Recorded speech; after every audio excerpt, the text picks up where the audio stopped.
હા, એટલે અશ્વત્થામા જ્યારે દુર્યોધન મૃત્યુ થવાના કગાર ઉપર હતો એટલે ખૂબ કોપાયમાન કે પાંડવોને હિસાબે મારા પિતાનું મૃત્યુ થયું, મારો મિત્રનું મૃત્યુ થયું, અમે હારી ગયા. એટલે એ જોશમાં ને જોશમાં પાંડવોની શિબિરમાં જાય છે પાંડવોનો વધ કરવા. પણ એ પાંડવોની બદલીમાં ઉપ પાંડવોને મારી નાખે છે. અને એ જે ઉપ પાંડવો હતા એ દ્રૌપદીના જ 5 પુત્ર હતા. એમને દ્રૌપદીને પણ 5 પુત્ર હતા.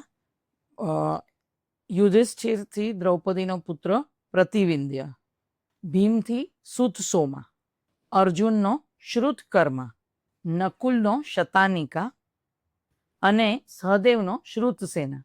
આ રીતે દ્રૌપદીના 5 પુત્ર હતા જેનો વધ અશ્વત્થામાએ કર્યો. વ્યુઅર્સ, મારા ઇન્સ્ટાગ્રામના પેજને લાઈક, ફોલો કરો, કમેન્ટ કરો, યુટ્યુબને સબસ્ક્રાઈબ કરો, શેર કરો, કમેન્ટ કરો. તમને શું સાંભળવું ગમે છે, અમારી કઈ વાર્તામાં મજા આવે છે, કયો ટોપિક તમને વધુ ઇન્ટરેસ્ટિંગ લાગે છે, અમને જણાવશો તો અમને પણ ગમશે, અમને હજુ વિડીયો કરવાની ઓર મજા આવશે.